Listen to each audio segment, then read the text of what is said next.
Janet says her granddaddy fought in the Civil War. Carl just shrugs and edits the Trail of Tears into a road trip. And your boss? He's screaming at you to make slavery sound like an unpaid internship. Welcome to the wild world of rewriting America as history books, where the characters aren't just in the past, they're sitting right next to you, red pens in hand. You wake up in a high school classroom, but it's not the kind of nostalgic movie-style classroom with inspirational posters and sunlight streaming in. No, this one smells like dry erase markers and leftover cafeteria pizza. The fluorescent lights are buzzing overhead, flickering in a way that makes you wonder if you were about to see a ghost or just have a seizure. You look down at your desk, and sitting there is a massive history textbook, thick enough to stop a bullet. It has got that weird plasticky cover that pretends to be glossy but feels like a wet napkin. You crack it open, ready for some epic tales of America's messy, bloody, complicated past, and instead, you're slapped in the face with a sugar-coated Disney version. According to this book, slavery was basically a challenging labor system. That's right, no chains, no whips, no selling families like used cars at a dealership. Just labor. Like everybody was clocking into a 9 to 5 at Starbucks, maybe complaining about the boss, but hey, free coffee refills. You flip another page hoping it gets real, but nope. Native Americans didn't suffer massacres, forced removals, or cultural destruction. They just relocated west, like they were packing U-Hauls and moving into new suburbs with better school districts. Manifest Destiny suddenly sounds like a real estate slogan instead of centuries of land theft and bloodshed. Your brain does a double take.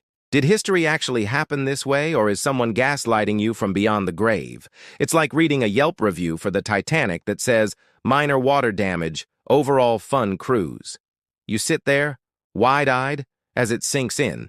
You're not just reading about the past, you're smack in the middle of a war over memory itself. It's not swords and muskets this time. It's red pens, edits, and committees deciding what gets to live on in print. And here's the creepy part. You start to notice the absences more than the words. There are blank spaces where pain should be, glossy paragraphs where truth got sanded down until it's smoother than a TikTok filter. You can almost hear the stories trying to scream from under the pages. People who bled, cried, resisted, built, and broke under the weight of this country's history, but whose voices got erased because they didn't fit the neat little America, the hero narrative. You glance around the classroom. The kid next to you is doodling Among Us characters in the margins. Another is half asleep, drooling into his hoodie sleeve. Nobody else notices the missing pieces. And that's when it hits you. This is how history disappears. Not with a dramatic book burning, not with an evil villain twirling his mustache, but quietly, through edits, rebrands, and silence. It's funny in the darkest way possible. The people rewriting this stuff think they're protecting kids from feeling bad. But you know what? Reality doesn't care about your feelings. It doesn't matter if you rename a genocide a cultural adjustment. The ghosts of the past still linger. They're here, pacing the halls, whispering in the flicker of those awful lights. So yeah, welcome to the madness. History class isn't just a subject. It's a battlefield. And congratulations, you just woke up on the front lines. Your new gig? Congratulations. You're officially hired as the nation's history rewriter. No interview, no benefits package, just a mountain of awkward truths to erase and a boss breathing down your neck. The uniform isn't glamorous either. Forget armor or capes. This job outfits you in khakis 2 sizes too big, a coffee-stained shirt, and the world's fakest smile like you're running for Most Forgettable Substitute Teacher of the Year. Your weapon? A government-issued red pen that's less about grading papers and more about amputating entire centuries of human suffering. Your daily routine looks something like this. Stumble out of bed at 6 a.m. Chug burnt coffee that tastes like someone boiled sadness, then sit down at your desk where history itself waits to be edited. You start flipping through chapters. Ah, here we go. Slavery. Time to cross out chains, whips, and auction blocks, and replace them with a system of unpaid internships. Because apparently nothing says the American dream like forced labor dressed up as career development. You move on to the Trail of Tears. Can't call it that. It's too depressing. Better go with The Long Walk, which makes it sound like a wholesome charity fundraiser instead of, thousands of deaths. And don't even get started on the civil rights movement. All those bloody marches, jail cells, and assassinations? Yeah, let's boil that down to spirited debates. Because according to your edits, racism was basically just a bunch of Americans sitting down over tea, politely disagreeing about skin color, then shaking hands and going home.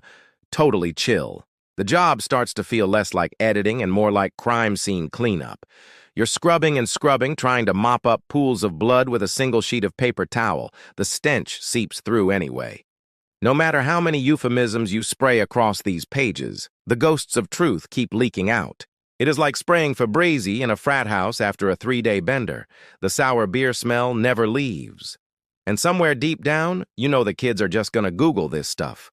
They'll type Trail of Tears into their phones, see what really happened, and realize your sanitized version is basically a lie in khaki pants. Lunch break isn't much better. You sit in the teacher's lounge, chewing a sandwich that tastes like cardboard and regret, while your coworkers gossip about which sensitive topics got axed this week. One of them brags about editing World War II so it sounds like a Marvel spin-off. America swoops in, defeats the bad guys, and saves the day in a clean 2-hour runtime. No mention of internment camps, no mention of the Holocaust until the last chapter, and absolutely no mention of how complicated the Allies really were. History, apparently, now comes with a PG rating. By the end of the day, your trash bin is overflowing with torn-out pages, whole lives shredded into confetti. You go home, collapse on the couch, and try to ignore the nagging feeling in your chest. You're not a historian. You're a butcher, carving up memories so nobody feels uncomfortable at dinner. And as you close your eyes, you can almost hear the scratching of pens, past and present, fighting for control over what the next generation gets to believe. So, yeah, welcome to the worst job you never applied for. Hope you're ready to keep deleting reality until it disappears. The real circus begins when you meet the people around you. Because rewriting history isn't a solo act, it's a group project, and you know how those usually go. Imagine trying to build a bridge with a team where one guy's got duct tape, another swears chewing gum will hold it, and someone else just wants to set the whole thing on fire for fun. That's your office. First, there's your boss. Picture a politician with the charm of a used car salesman and the patience of a toddler denied an iPad. He slams his hand on your desk and says things like, "Make it sound patriotic or else." His eyes bulge like he's auditioning for a reality show called Angriest Men in America. He doesn't care about facts, context, or nuance. He wants history to read like a superhero comic where America always wins, never apologizes, and looks really good in spandex. Then there's Janet, your coworker. Janet is the type who starts every sentence with, "Well, my granddaddy fought in the Civil War." But when you ask which side, she coughs, changes the subject, and suddenly has a lot to say about heritage. She's the queen of euphemisms. Always ready to swap slavery with Southern traditions, or segregation with neighborhood preferences. You were never sure if she's rewriting history or just rewriting her own family reunion speeches. Sitting across from her is Carl. Carl doesn't care about politics or accuracy. He's just here for the paycheck. He spends half the day playing Candy Crush. The other half, lazily typing nonsense like, "The Pilgrims and Native Americans had a friendship bracelet moment." Carl's philosophy? If no one reads the textbook, no one can blame you. Honestly, you kind of respect his nihilism. But the real test comes from the students. These kids are stuck in the crossfire, flipping through glossy pages of half-truths, like they were reading a knockoff Harry Potter book where Voldemort just needed a hug. One kid raises his hand and asks, "Wait, Rosa Parks didn't just need a nap?" You watch the confusion ripple across the room as they piece together that the official story doesn't quite add up. Their faces look like they've just found out Santa isn't real, except instead of toys, it's their country's entire moral foundation. And of course, hovering in the background are the parents. They show up at school board meetings with the energy of people auditioning for WWE. You can practically hear the announcer, in the left corner, weighing in at 250 pounds of righteous indignation. It's Mr. Johnson demanding textbooks call slavery a lifestyle choice. They shout, they threaten, they wave flags like it's a sports game. Some even bring homemade signs scrawled with Sharpie slogans like, "Keep history clean," as if the past were a kitchen counter you could scrub with Clorox wipes. You can't help but laugh, darkly, sarcastically, a little hysterically, because the cast of characters around you feels less like historians and more like extras in a badly written sitcom. Only the laugh track is missing, and in its place, you hear the faint scratching of all the stories being cut out, buried, or rewritten to fit the script. So yeah, these are the people you deal with every single day. Allies, enemies, clowns, and ghosts. Together, rewriting the nation one cringe-worthy edit at a time. When the sun dips and the fluorescent lights finally die out, that's when the real tension creeps in. Daytime might be filled with edits, meetings, and passive-aggressive notes about making America look better, but nighttime? Nighttime is where the danger slithers in like a draft through a cracked window. You walk to your car in the school parking lot, and the silence feels wrong. Too heavy, too expectant. You half expect to hear someone whisper, "Don't forget us," from the shadows of the football bleachers. Maybe it's just your brain messing with you, or maybe it's the ghosts of all the voices that got deleted from the pages. But then there's the real flesh and blood danger. Parents. They gather at night in school board meetings like it's some twisted gladiator event. You sit there, clutching your notebook, while the first parent steps up to the mic. She's got veins popping out of her forehead, clutching a binder of conspiracy theories, and she screams about how her child felt uncomfortable learning that racism existed. The crowd cheers like it's open mic night at the apocalypse. Another dad stomps up, slamming his fist on the podium so hard you swear the microphone flinches. He yells that if the textbooks don't say America is flawless, he'll personally torch every copy. You look around, wondering if this is a PTA meeting or the dress rehearsal for the next Salem witch trial. Outside, the tension doesn't let up. Drive past the school at midnight, and you'll see pickup trucks circling like sharks, flags flapping in the wind, bumper stickers glowing in the streetlights. You roll up your windows and lock the doors, because the air feels sharp, heavy, electric with anger. The line between concerned citizen and unhinged mob blurs real fast when people think their version of history is under attack. And if it isn't the parents, it's the books themselves haunting you. The red pen you used all day sits on your desk, and sometimes you swear it scratches on its own at night, scribbling words you crossed out earlier: chains, massacre, oppression. The smell of ink mixes with something metallic, like blood you can't scrub out. You flip through pages, and for a split second the sanitized paragraphs vanish, replaced with raw truth. A man in chains, a family torn apart, a woman screaming in the back of a bus. Blink, and it's gone. Back to challenging labor systems and spirited debates. You start to wonder if the history is trying to fight its way back, like the past refuses to stay buried. Every creak of the building at night makes your skin crawl. The janitor's mop swishes like footsteps sneaking closer. A locker slams shut in the distance, echoing like a gunshot.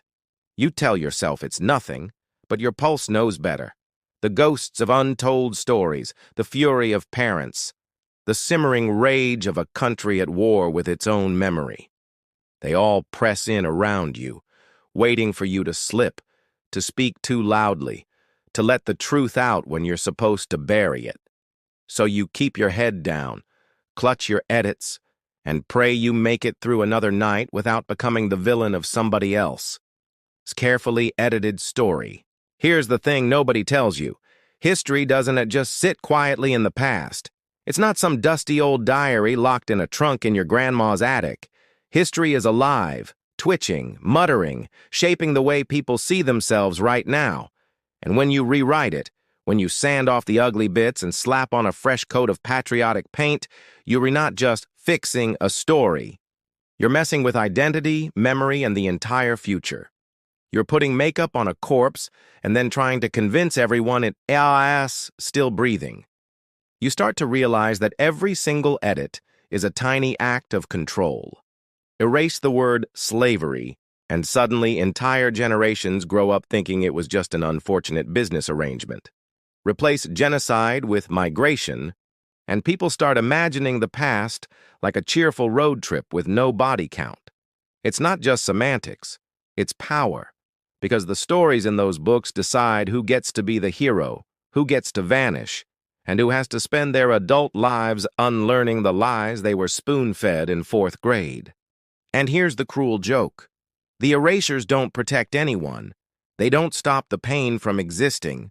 They just leave kids defenseless against reality when it eventually hits them in the face like a brick. Imagine growing up believing America was basically Hogwarts, only to discover later that half your education was a cover-up operation. The betrayal stings. It breeds cynicism, anger, distrust. Because when people realize their teachers, parents, and textbooks lied to them, they don't just lose faith in the books. They lose faith in the whole system. The irony is almost delicious. The very people trying to make history safe are the ones creating the most dangerous conditions. By pretending everything was neat and tidy, they hand over a loaded weapon of ignorance to the next generation. And ignorance? That's the most volatile fuel out there. Wars, prejudice, revolts. They all thrive on people not knowing the full story. It's like tossing gasoline on a fire and then acting shocked when the flames roast your eyebrows off. You sit with all this swirling in your head and wonder, what does it mean to remember honestly? To let the ugliness sit there in the open, unvarnished, uncomfortable. Maybe it means admitting your heroes were flawed, your country's foundation is cracked, and that progress was built on the backs of people who suffered for it. Maybe it means facing the fact that the past isn't a neat morality play. It's messy, bloody, confusing, and sometimes humiliating. But at least it's real. So here you are, staring at your red pen, realizing you're not just editing a textbook, you're editing the soul of a country. You can either keep carving it into a cartoon or let the truth bleed through, messy and raw. And that's the real battle. Not muskets, not cannons, just words on a page that can either blind or reveal. So, would you survive in a world where the truth is constantly under erasure? Or would you end up just another name in the footnotes, forgotten and rewritten out of existence? Drop your answer in the comments. And hey, subscribe if you're ready for more gloriously uncomfortable history. Because the past isn't dead. It's alive, clawing at the margins, begging to be heard.